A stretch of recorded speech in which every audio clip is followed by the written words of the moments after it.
주신 말씀 좀 바로 좀 보실게요. 우리가 보통 말하는 고난주간 있잖아요. 고난주간. 그 고난주간을 시작하는 종려 주일날 예수님께서 제자들과 함께 예루살렘이라는 도시에 도착을 하셨다는 거예요. 그리고 그 예루살렘에 성전이 있었거든요. 그런데 예수님과 함께 했던 제자들 눈에 바로 그 성전이 들어왔다는 겁니다.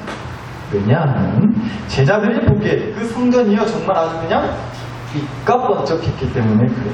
소위 말하는 정말 성전이 보기에도 아주 그냥 으리으리했다는 거예요. 아까 방금 보셨던 우리 오늘 주신 말씀 1절 좀 다시 보시면요. 예수께서 성전에서 나가실 때에 제자 중 하나가 이르되 선생님이여 보소서 이 돌들이 어떠하며 이 건물들이 어떠하냐니까 이렇게 얘기를 했다는 거죠. 그리고 이 말씀에 대한 얘기를 똑같이 다루고 있는 누가복음 말씀을 좀 함께 보시면요. 누가복음 21장인데요. 성전을 가리켜 그 아름다운 돌과 헌물로 꾸민 것을 말하매라고 나옵니다. 그러니까 이런 거예요. 야 예수님, 참 성전 한번 아주 그냥 기똥차지 않습니까? 겁나게 아주 그냥 삐까번쩍 하잖아요. 아유 인테리어 좀 보시라고 아주 그냥 고급진 게 돈 겁나게 들어가지 않았겠냐고. 너무 멋지지 않아요 예수님? 진짜 혼나지 않냐고요 예수님? 쉽게 말해서 그렇게 얘기했다는 거예요 예수님한테. 그러니까 뭔 얘기냐면요, 그만큼 이 당시에요, 특히나 이스라엘 민족에게는 이 성전이라는 게 그야말로 최고의 자랑이었다는 거예요. 아주 그냥 그래서 보기만 해도 좋았던 거죠. 까불지 마요. 우리한테는 이런 의리한 성전이 있어야, 이게 어디 한두 푼 들어간 줄 아나? 이런 성전 있어? 이런 건물이 있냐고? 이렇게 막 그야말로 성전이 자랑거리가 되는 거예요. 성전만 보면 어깨가 아주 그냥 하늘 높이 솟아오르게 된다는 거예요. 실제로 당시 성전이 그랬다고 해요. 건물 한 채만, 성전이라는 건물 한 채만 덩그러니 떡하니 있던 게 아니고, 성전 건물 앞에 큰 마당도, 넓은 마당도 있었고요. 그 성전 부지가, 성전 울타리가 얼마나 넓었으면요, 그 이제 성전 그 건물 앞마당 더 둘러싸고 있는 벽까지 해서요, 그 성전 부지가 무려요, 성전이 있던 그 예루살렘 도시 땅 전체 면적에, 예루살렘 도시 땅 전체의 한 6분의 1 정도를 차지할 정도였다고. 성전 부지만, 성전 울타리가 그렇다는 겁니다. 그러니까 굉장히 넓었다는 거죠. 또 거기다가 성전에 있는 그 기둥들, 이제 성전에 만들어 놓은 그 기둥들도요, 높은 건요, 그 길이만, 높이만 무려 약 12m가 넘는, 10m가 훌쩍 넘는 그런 기둥도 있었다고요. 그것도 겁나게 비싼 대리석으로다가요. 그러니까 그 성전만 보고 있잖아요. 보고만 있어도 그냥 압도가 됐다라는 거예요. 그만큼 뭔가 화려하고 웅장한 그 성전이라는 건물에 이스라엘 백성들이 그야말로 없던 자신감도 막상 못하고. 이런 거죠. 누가 우리나라 대한민국 무시하면요, 이거 왜 그러냐고, 이거 왜 그래? 우리나라에는 서울에 롯데월드타워라고 하는 123층짜리 건물도 있다고. 또 누가 겁도 없이 고창을 무시하면요, 이거 왜 그래? 우리 고창에는 모양성도 있는데? 이러는 거예요. 여러분, 제가 방금 말씀드렸던 그 서울에 있다고 하는 롯데월드타워가요, 무려 123층이에요. 감이 안 잡히시죠? 이렇게 생겼다고 합니다. 네, 겁나게 높잖아요.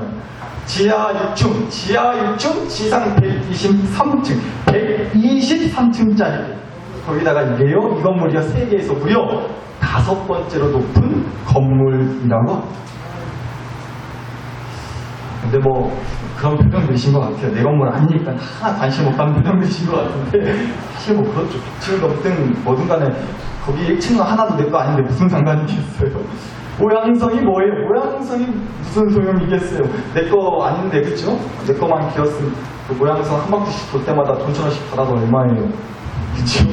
죄송합니다. 목사가 또 돈 얘기해가지고. 여튼간에, 그러나 성전은 달랐다는 거예요. 성전은 내 건물이냐 아니냐, 토지 대장에 내 이름 석자가 들어있냐 아니냐, 내 거라서 든든하고 좋았던 게 아니라 그냥 우리 민족의 자랑이라고 할 만큼 그 성전 건물 자체가 주는 그 화려함과 웅장함에 마치 내 건물이냐 내 거 있냐 보기만 해도 막 그냥 흐뭇하고 든든해졌다는 거예요. 그래서 제자들이 아주 그냥 눈이 번쩍번쩍하면서 예수님한테 그랬던 거죠. 예수님, 이 성전 건물들 좀 보시라고, 돌들 좀 보시라고, 이 아름다운 삐까번쩍한 이 성전 좀 한번 보시라고. 그런데 여러분, 가만 보면 우리 예수님은 아무튼 분위기 깨는 데는 성수신 것 같아요. 대번에 이러셨다는 거예요. 2절 다시 봅니다. 예수께서 이르시되 네가 이 큰 건물들을 보느냐? 돌 하나도 돌 위에 남지 않고 다 뭐하리라? 무너뜨려지리라 하시니라. 엥? 예? 아따 예수님 그게 뭔 말씀인가요? 무슨 큰일 날 건물을 하세요? 이 크고 좋은 이 건물이 어떻게 어찌감이 무너진다고? 아유 그런 말씀 마시라고. 제자들이 이렇게요 전혀 믿고 싶지 않은 만한 말씀을 듣고 나서도 이거 잘못 들었다냐 싶은 그런 말씀을 하신 거예요. 니네가 그렇게 자랑하는 이 성전이 돌 하나도 남김없이 다 무너질 거라고. 그럼 무시무시한 말씀을 하셨다고. 당연히 질문해 봐야겠죠. 예수님이 어째서 그런 말씀을 하셨는지. 역시나 답은 성경에 있습니다. 앞장인 11장을 좀 보시면요. 이런 일이 있었어요. 11장 15절입니다. 예수께서 성전에 들어가서 성전 안에서 매매하는 자들을 내쫓으시며 돈 바꾸는 자들의 상과 비둘기 파는 자들의 의자를 불러 엎으셨다고. 예수님이 제자들한테 야야 저 성전 다 무너져 본다니 돌 하나도 안 남을 거예요. 이런 생각지도 못한 무시무시한 말씀을 하시기 바로 전날, 그 전날에요. 예수님이 제자들과 함께 성전을 찾으셨는데 그야말로 성전이 죄송합니다. 속된 말로다가 완전 개판이었던 거예요. 성전 안에서 뭐가 이루어지고 있었다고요? 매매가 이루어지고 있었다고. 쉽게 말해서 장사하고 자빠졌었다는 거예요. 장사하고 있었다고. 여러분 고창만 하더라도 그래요. 오늘도 장날이더라고요. 고창 장날만 돼도 읍내가 아주 난리. 고창에 볼 일이 있어서 장날에 차 끌고 나가면요 차 받치는 게 주차하는 게 일이더라고요. 차도 많고 뭐 사람도 많고. 그런데 여러분 그 성전 울타리 안에다가 그런 시끌벅적한 시장을 만들었다는 거예요. 근데요 뭐 딴 것보다도요 뭘 팔고 뭘 사는 시장을 만들었느냐, 성전에 와가지고 하나님께 이런저런 제사를 드릴 때 바쳐야 하는 제물이 필요했는데요. 뭐 양이 됐던지 소가 됐던지 간에 말씀에 나왔던 비둘기가 됐던지 간에요 희생 제물이라고 해서 제사 드릴 때 바칠 제물이 필요했다고요. 그런데 바로 그 제물을 사고 파는 시장을 만들었다는 거예요. 그러니까 더 완전 난장판이 됐던 거죠. 안 그래도 제사 드리러 온 사람들, 특히나 당신은요 6월절이라고 해서 이스라엘 민족이 1년 중에 제일 중요하게 생각하는 명절이었기 때문에 가뜩이나 성전 안에 사람만 해도 바글바글 했단 말이에요. 그렇게 이 사람 저 사람 사람들만 놓고도 정신이 없는데 걷다가 막 장사꾼들이 파는 소 우는 소리, 뭐 양 우는 소리 들려쌌고 막 비둘기 날아다녀 쌓고 난장판이었다. 실제 기록에 따르자면요 그 당시에 6월절에 바쳐진 제물 중에 양만요 무려 그 숫자가 25만 5천 마리가 제물로 바쳐진 적도 있었다는 기록이 있더라고요. 양만 25만 개, 25만 마리. 집 앞에 개시키 2마리만 키워도 2마리에서 매일같이 계속 시끌시끌한데 25만 마리의 양이 있었다고. 우리 뭐 양계장 하시는 가정도 계십니까? 더 잘하시겠지만 양계장 하우스에 바글바글한 병아리들이 뭐 하나같이 매일같이 묵상기도 하고 있어요? 아니잖아요. 온종일 통성기도 하잖아요. 주여 삼창하듯이 삐약삼창 아니에요? 덥죠? 삐약삐약 더워요? 삐약삐약 그러지 않냐고. 그러니까 막 동물 우는 소리가 얼마나 시끌시끌했겠냐고요. 양만 25만 마리였다니까요. 상상이 안 되는 숫자잖아요. 그런 동물들 우는 소리에다가 또 장사꾼들이 뭐 가만히 장사해요? 조용히 장사하냐고요? 막 그냥 여기저기서 골라 이러고 있지 않았겠냐. 1+1 행사한다고. 소 한 마리 사시면 서비스로 비둘기 하나 더 얹어준다고. 아이고 거기 이쁘게 생긴 집사님 서비스로 비둘기 하나 더 주겠다고. 우리 집으로 오라고. 막 이런 장사 안 해보는 티가 나죠. 여튼 그런 장사꾼들이 장사하는 소리까지 아주 그냥 성전 울타리 안에 난리 법석이었다는 거죠. 그런데 그러자 우리 예수님이요 그 사랑이 넘치시고 인자하시고 다정하신 우리 예수님이요, 장사꾼들이 장사하겠다고 벌려놓은 그 상을 다 엎어버리시고요, 막 의자 집어 던져버리시고 아주 있는 대로 화를 내셨다는 거예요. 여러분, 성경 어디에도 예수님이 이렇게까지 화내셨다는 말씀이 없어요. 막 몸으로 이렇게까지 화를 내셨다는 말씀이 없다고. 그러니까 뭐 살짝 흥 하고 삐지신 정도가 아니라, 살짝 찢어보신 정도가 아니라 아주 그냥 있는 대로 화를 내셨다는 겁니다. 그런데 여러분, 말씀을 마저 보니까요, 예수님이 그렇게까지 정말 화를 내셨던 이유가요, 성전 안에서 장사를 했다? 꼭 그 이유 때문만은 아니었던 것 같아요. 문제는 바로 여기에 있었던 거예요. 다름 아닌 문제는요, 그 성전을 장사를 하기 위해 이용했다는 거예요. 장사를 하기 위해서 성전을 이용했다는 게 바로 문제였다는 거예요. 성전을 자기 이익과 욕심을 채우기 위해 이용해 먹었다는 거예요. 성전이라도 필요하면 서로 좀 사고 팔고 할 수 있겠죠. 그런데 예수님은 단번에 눈치채셨던 거예요. 어떤 필요에 의한 장사가 아니라 순전히 자기 이익과 욕심을 채우기 위한 장사였기 때문에, 그래서 그렇게까지 화가 나셨다는 거예요. 자기 욕심을 채우기 위한 장사였다는 걸 아셨거든요. 보세요. 11장 17절 말씀입니다.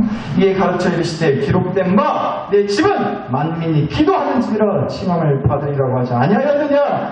너희는 어떤 소굴? 강도의 소굴을 만들었도다 라고 하셨어요. 예수님이 진짜로 그렇게까지 화를 내셨던 이유, 성전을 강도의 소굴로 만들었기 때문이었다는 거예요. 여러분, 강도가 뭐예요? 강도가 뭐죠? 남의 거 훔치는 사람이에요. 훔치면서 겁주는 사람을 강도라고 하는 거죠. 그런데 성전을 바로 그런 강도의 집으로 만들어버렸다는 거예요.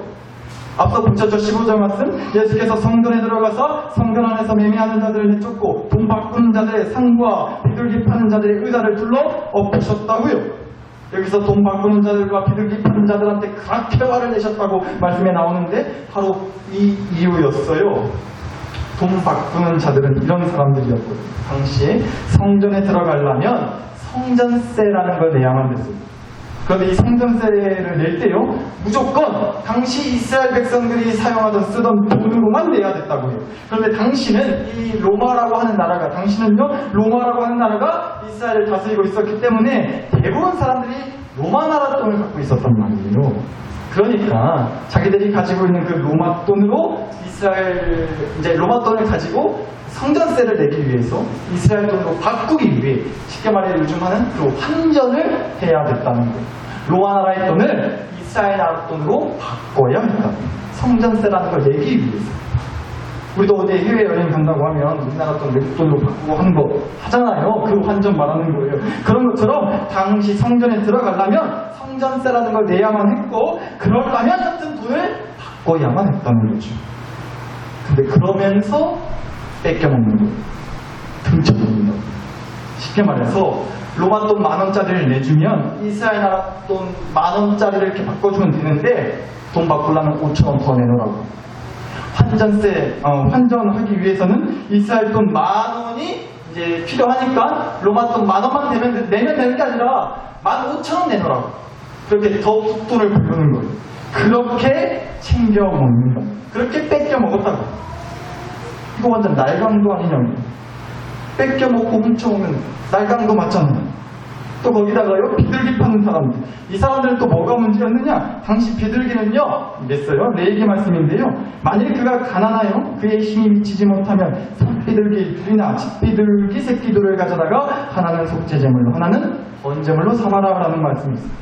그러니까 비둘기라는 동물은 진짜 너무 가난해가지고 도저히 하나님께 제사를 드릴 때 이렇다 마땅한 제물을 준비할 형편이 못 되는 사람, 너무 가난했어. 뭐 소나 양이나 이런 짐승들을 준비할 그런 형편이 안 되는 어려운 사람들이 바칠 수 있게 해주셨던 제물이 바로 비둘기였다는 거예요. 그런데 그런 사람들한테, 안 그래도 없는 형편의 어려운 사람들한테 돈을 받고 비둘기를 판 거예요. 흥정하는 거예요. 돈 얹어서라도 팔아먹으려고 했다고. 이게 강도가 아니고 보면 돈 한 푼이 아쉬운 사람들한테 이 비둘기를 아주 사야만 성전에 들어올 수 있고 제사 드릴 수 있다. 어떻게든 사게 만들도록 겁주고 뺏겨 먹는 날강도 같은 그런 사람들이 있었다는 겁니다. 그래서 주님은 돈 바꾸는 자들의 상과 비둘기 파는 자들의 의자를 엎어버리실 만큼 그래서 화를 내셨던 거예요. 아니 어떻게 하나님의 집 성전은 이 땅 강도들이 판치는 소굴을 만들 수 있다는 거예요. 그래서 화를 내신 거예요. 어디 성전을 자기 욕심과 이익을 챙기기 위해 이용해 먹을 수 있냐고! 여기가 어딘데? 여기가 어딘 줄 알고! 여기는 하나님의 집 성전은 만민이 뭐하는 집이라고요? 기도하는 집이라고요. 기도하는 집이다 여기. 하나님의 집 성전은 다름 아닌 만민이 기도하는 집이었단 말이에요. 그래서 화가 나셨던 거예요. 예수님. 그렇게까지 화를 내셔야만 했다고요. 예수님. 나사렛 대식구들 보세요. 이렇게 당시 성전이라는 곳은요, 누가 봐도 의리의리하고 정말 멋들어진 곳이었어요. 건물은 보기만 해도 너무 좋았고요. 화려했다고. 남부럽지 않았어요. 보는 것만으로도 눈이 번쩍번쩍해졌다고요.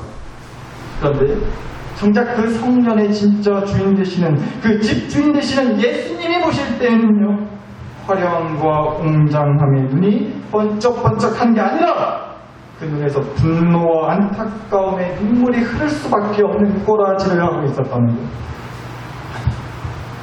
아니 누가 내 집을 이렇게 만들었느냐? 누가 성전을 이따구로 만들었어? 내가 언제 성전 멋들어지게 만들어 놓으라 했느냐? 내가 언제 이 성전을 정말 삐까뻔쩍한 건물로 만들라 했냐고? 아니 내가 언제 자기 욕심과 이익을 위해서라면 남들 등골이나 빼놓는 그런 강도들의 소굴로 성전을 만들라 했냐고? 아니다. 이건 아니라 이 성전은 하나님께 기도하는 집이다. 이래서는 안 된다.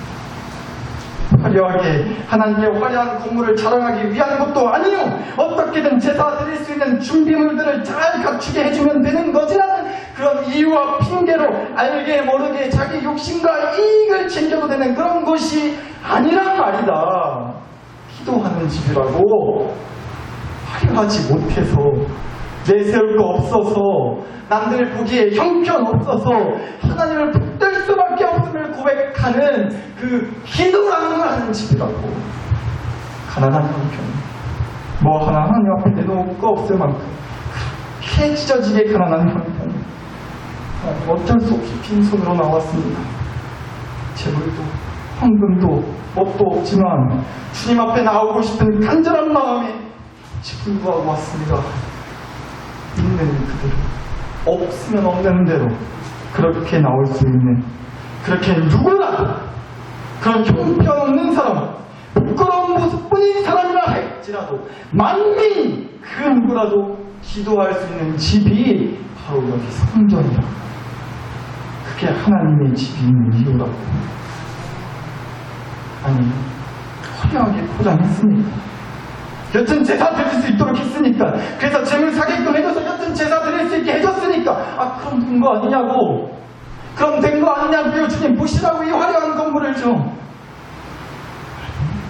그럼 된 거 아니라고. 그딴 성전이라면 난 필요 없다고. 그런 성전 바라지 않는다고. 그럴 바에는 그 성전 확 다 무너뜨려 쓰겠다고 내가. 그럼 그런 성전은 무너질 수밖에 없다. 이 말씀을 하고 계시는 건 아닐까요? 사랑하는 나사렛 대식구. 그러니까 뭐겠어요? 주님이 원하신다는 건, 주님이 원하고 계시는 건 바로 이거라는 거 아니겠어요? 화려하지 않아도 된다는 거. 재물 없어도 돼요. 어떻게든 겉모습, 겉딱지, 남들 눈에 보이는 거, 그거 하나 중요하지 않다는 겁니다. 뭐 준비 못했어? 나한테 바칠 재물이 하나 없다고? 황금 없다고? 괜찮다. 그거 말하는 게 아니라 네 등골 빼먹으려는 게 아니다. 여기 그저 딱 하나, 와서 기도하는 집. 이 집은 기도하는 집이에요. 화려하지 못해서, 뭣도 없어서, 내 세울 거 하나 없고 내 놓을 거 하나 없어서, 그래서 천부 여부지 없어서 손들고 나의 없음과 나의 화려하지 못함과 나의 비참함을 고백하고 그저 주님을 구하는, 주님의 은혜를 구하는 그 기도를 얼마든지 할 수 있는 곳, 거가 여기다. 그게 성전이다. 그게 하나님 예수님의 집이요. 나는 그런 성전을 세우고 싶다. 그런 성전이면 된다. 여러분, 이 말씀하고 싶으신 건 아닐 거예요. 사랑하는 나사렛 식구 여러분, 그래서 말씀드립니다. 우리 나사렛 교회는 화려한 건물을 자랑하는 교회가 아닙니다. 뭣도 있고 뭣도 있다 자랑하는 그런 교회 아닙니다. 우리 나사렛 교회는 목사 한 사람의 욕심과 이익을 위해 등골 빼먹는 그런 교회가 절대 아닙니다. 그런 교회 만들지 않겠습니다. 교회 들어오시려면 꼭 돈 얼마씩 챙겨오시고, 적어도 하나님 앞에 나오시려면 이런 것도 필요하니까 준비해 오시라고. 혹시 준비 못하셨으면 골라 장사해서 장사놀이로 등골 빼먹는 날강도 같은 그런 교회 절대 아닙니다. 사랑하는 나사렛 교회 식구 여러분, 우리 나사렛 교회는요, 다름 아닌 기도하는 집이라고 간판 달아 주셨습니다. 그래서 절대로 무너질 일 없을 줄 믿습니다. 화려한 건물만 많고 그 속은 썩을 대로 썩어가지고 강도의 소굴로 변하는 교회는 반드시 무너진다고 하셨어요. 따라서 우리 나사렛 교회는 절대로 무너지지 않을 줄 믿습니다. 기도하는 집이라고 간판 달아 주셨고, 주님 오실 그날까지 기도하는 집으로 남을 줄 믿고 소망하기 때문에 우리 나사렛 교회는 절대로 무너지지 않을 줄 믿는다는 거죠. 사랑하는 나사렛 교회 식구 여러분, 그래서 오늘 우리가 이렇게 기도하기를 원하는 하나님, 솔직히 화려하게 내세울 거 없습니다. 제 인생이요, 아시겠지만 의리의리한 성전처럼 멋들어지게 세워진 그런 건물 같은 인생 솔직히 못 됩니다. 아시죠? 저 솔직히 비둘기는커녕 참새 한 마리도 내놓을 형편 못 듭니다. 가진 거 없습니다. 매일같이 쪼들려 삽니다. 아시죠? 그래서 주님 앞에 나왔습니다.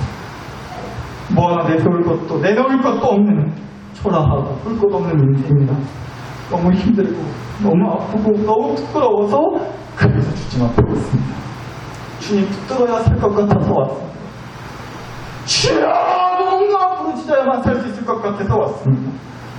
이 집은, 이 교회는 주님의 집이고 주님께 기도하는 집이라고 해서 왔습니다. 주님 도와주세요. 붙들어주세요. 살려주세요. 이 기도하시자고. 이 기도심 컷으로 되는 집이라고 해요. 그래서 이 시간 우리가 함께 기도하기를 원하는 거예요. 여러분, 오늘 설교 준비하면서 그래서 저도 이 기도를 하게 되더라고요. 저의 화려하지 못함과 또 뭐 하나 내놓을 거 없는 초라함을 있는 그대로 기도하며 말씀을 또 준비했습니다. 그래서 있는 그대로 말씀드릴게요. 압니다. 누구보다 정말 잘 알고 있습니다.